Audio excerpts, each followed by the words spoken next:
Come home early. Our son got injured and is in the hospital. I'm on a business trip. Don't talk nonsense." The voice on the other end of the line was my husband, the father of our dear son. I was hoping to get him to come home because it was an emergency. When Jim realized his father wouldn't be coming, he put on a sad face. But in the next moment, he pointed at the television with a surprised look. "Look, it's Dad. He's home."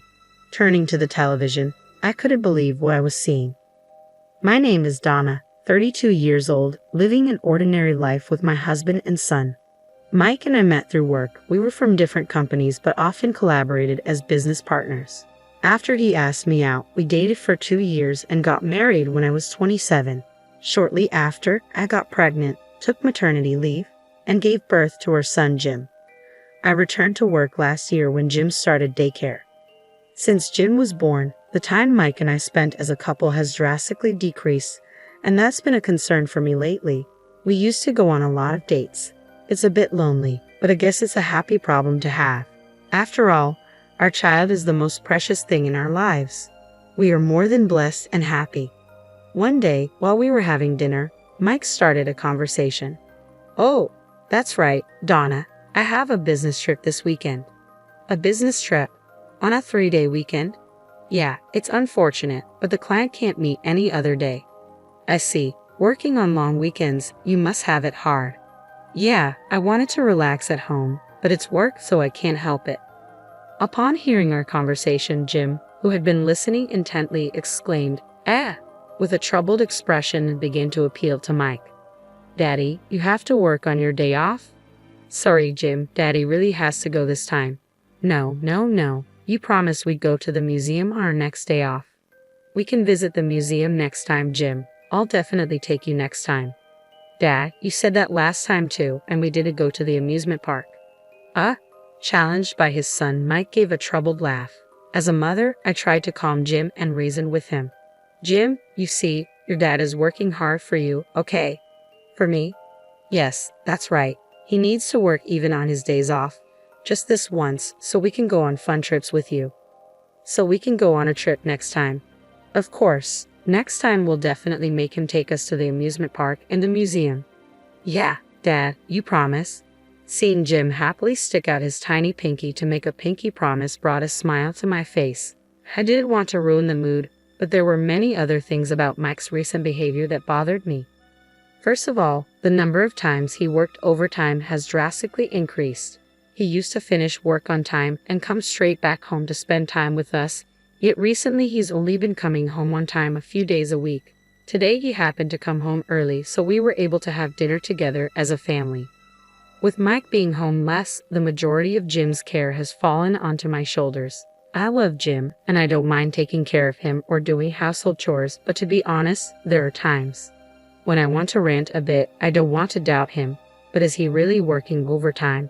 Such unpleasant thoughts made my chest feel tight. To clear up my worries, I decided to talk to Mike after Jim had fallen asleep. He was watching TV with a beer in hand. I casually started the conversation. "Hey Mike, there's something I want to ask." At my call, Mike turned to me and said, "What's up?" It might be terrible to doubt my own husband, but nervously, I asked, "You know, you've been working a lot of overtime lately. Is work really getting that busy?" "Well, yeah, I've been given more responsibilities, you know." "I see, but you've also been going on more business trips, even on weekends and holidays." "There are client schedules to consider, right?"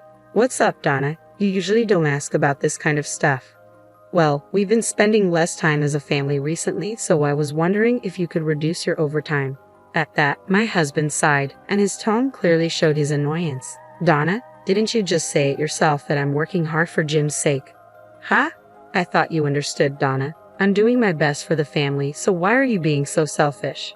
"Selfish? I didn't mean to be. Anyway, please don't interfere with my work. I'm not doing this because I want to." "I understand. I'm sorry." After this conversation, our relationship as a couple took a turn for the worse. In front of Jim, we pretended to be parents who got along well, but when we were alone, our conversations dwindled to a minimum. 2 weeks later, it was the first day of the 3-day weekend, and as planned, my husband left for his business trip. Since our conversation, he had been cold to me, but he acted differently that day. As he put on his shoes at the entrance, he looked apologetic and said, I'm sorry, Donna. I know it's a holiday. It can't be helped. It's work. Yeah, but it feels wrong to leave Jim with you. When I get back, I'll help out. Don't worry about Jim. Thank you. All right, well, I'm heading out now. Okay. Have a safe trip. As my husband left the house with a wide smile, I couldn't shake the feeling that something was amiss. I forced myself to smile back, playing the role of a good wife. The next day, Jim said, I want to go somewhere, so we headed to a nearby shopping mall. We did some shopping and decided to have lunch. Just after leaving the restaurant and heading to the parking lot, a group of elementary school students on bikes crashed into me and Jim at full speed. We both ended up falling to the ground. I twisted my ankle, but my son Jim was having trouble getting up. Jim, are you okay? I rushed over and called out to him. Jim started crying out loud, Mommy, it hurts. Where does it hurt? Can you stand? My foot hurts. I can't stand up. Oh no, it's swelling up terribly. The way he fell must have been bad. His ankle was visibly swollen. From the looks of it, it was probably broken. I gently helped him sit up and rubbed his back. The elementary school kids who bumped into us looked stunned and dazed at the scene. For the time being, I took their parents' numbers and sent them home. I carried my son to the car and rushed to the nearest general hospital. Even while we were waiting for our turn at the hospital, Jim was continuously crying, probably due to the pain. It's okay, Jim. Mommy's here.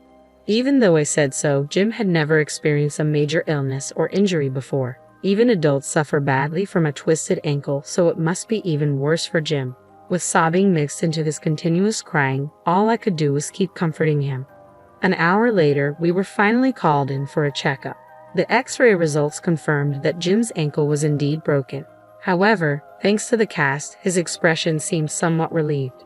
Now, what to do next? Mike is on a business trip and my parents live far away, so I can't rely on them. I still have to go to work, but I can't leave my son home alone with a broken ankle. I contacted my workplace and arranged to work from home for a while. For now, I should call Mike. Mike, who answered the phone after a few rings, sounded annoyed as if the call was an interruption and bluntly asked, What do you want? Even though I was irritated by Mike's attitude, I explained the situation.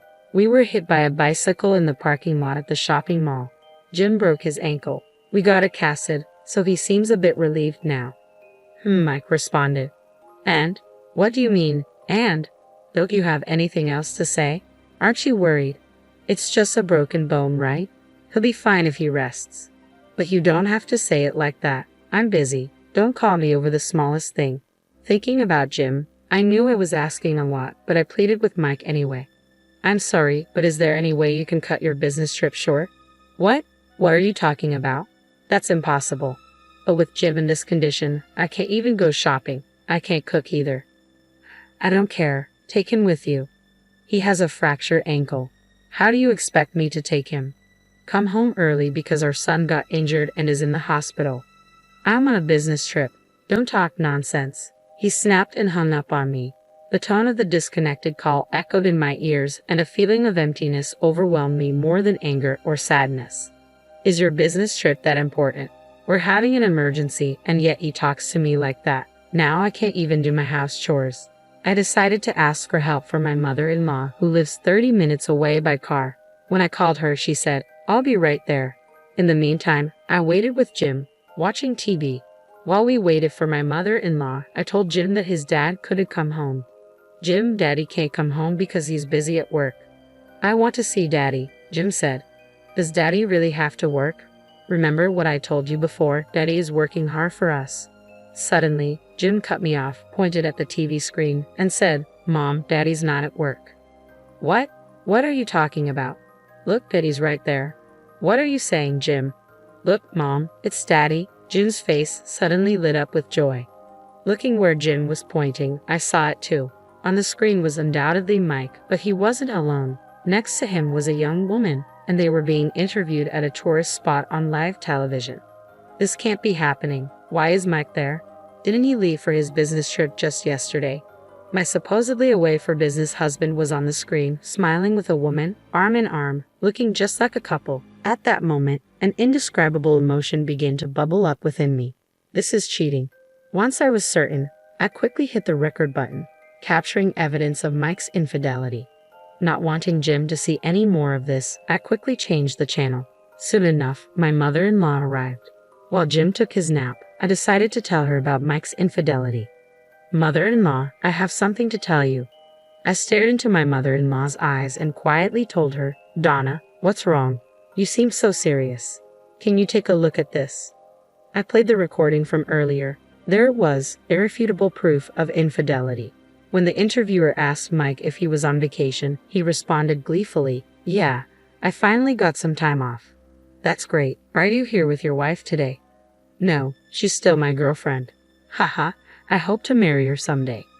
"Very sweet. Enjoy your trip." "Thank you." I stopped the footage as soon as Mike's interview ended. Witnessing her son's infidelity, my mother-in-law covered her mouth with both hands, lost for words. While I was wondering where to start, my mother-in-law bowed her head deeply. "Donna, I'm so sorry. My stupid son." "Mother-in-law, I'm thinking about divorce." "Yes, of course. I understand. I won't stop you. What that fool did is unforgivable. I'm sorry." "Don't apologize. Please, for Jim's sake, you should seriously consider divorce." To confirm the truth about Mike's infidelity, I called his workplace. A staff member who was working over the weekend confirmed that Mike did not have any business trips scheduled. On the contrary, it was revealed that he had taken numerous paid leave days in the past few months. When I checked my calendar, the dates he had taken off were the same days he told me he was staying overnight at his office because of work. He was probably spending all those leaves going on all-day dates with his mistress. As more and more of Mike's misdeeds came to light, a simmering rage began to rise within me. To tell such an easily discoverable lie and to even go on a trip with his mistress, how much more does he need to make a fool out of me? Once my anger subsided, I quickly decided to come up with a plan to get back at Mike. Even my mother-in-law approved of me filing for divorce, so I'm not holding back.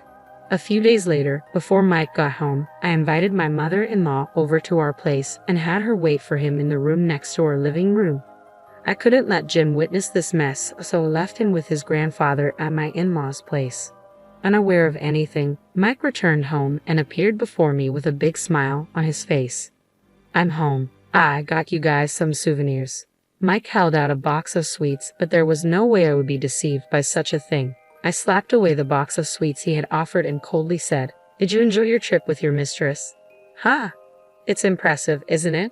Buying souvenirs for your family from the place you went with your mistress. When did you get so bold?" "Hey Donna, what are you talking about? A trip with my mistress? Don't play dumb." "I don't know. I have no idea what you're talking about," was all he repeatedly said. Suddenly, my mother-in-law appeared from the room next door, unable to bear it any longer. Even before I gave her the cue to come out, she briskly approached Mike and slapped him across the face. To the stunned Mike, she spat out angrily, "What do you mean, business trip, you fool?" "What? Mom, what's going on?" "I just went on a business trip." "Huh, can you still say that after seeing this?" My mother-in-law slowly grabbed the TV remote and played the clip from Mike and his lover's interview. Seeing this, Mike's face turned ashen. His mouth opened and closed with no words coming out. The souvenir Mike had brought back was right from the shop that appeared in the clip. There was no more room for excuses. Perhaps realizing that he couldn't lie any further, Mike bowed deeply in apology right on the spot. His eyes were filled with tears as he began to apologize to me. "I'm sorry, Donna. I thought it was just a fling. I'm not serious about her." "So what? I'm supposed to let this slide because it was just a fling?" "Oh, that's not. But believe me, you are the one I love, Donna." Even after being confronted with all the evidence, he was still trying to deceive me with his shallow words like, "I love you." I was thoroughly disgusted by him. I slammed the divorce papers in front of him. "I love you. Quit messing with me. Do I still look like a fool to you? Our son got injured and you still lied to go on a trip with your mistress. Unforgivable. You make me sick to my stomach." "Donna, please just calm down." "Shut up. I have no trust in you anymore. I can't continue living with a deadbeat like you. You are nothing but a waste of my time and energy. Sign those papers right now and get out of our lives, you jerk." Finally realizing the gravity of the situation, Mike burst into tears. He repeatedly apologized, but I ignored him. In the end, under pressure from his mother, Mike reluctantly signed the divorce papers. Subsequently, we divorced. Of course, I gained custody of our son Jim. I claimed compensation from Mike and his mistress and returned to my parents' home. Mike was disowned by his parents, and from what I've heard, he was never allowed to set foot in his parents' home again. Since Mike initiated the affair, when his mistress was asked to pay compensation, she exploded in anger and exposed the relationship to everyone at their workplace. As a result, Mike was demoted to a dead-end department, and the woman, who had been a temporary employee, was let go and dismissed from the company. Mike's salary dropped significantly, and now he seems to be just getting by. He probably won't have the luxury to entertain women in the future. As for me, I am living a peaceful life with Jim at my parents' home. I haven't explained the reason for parting with Jim's father to him yet, but I know that one day I will have to talk about it. Until then, I want to cherish my time with Jim.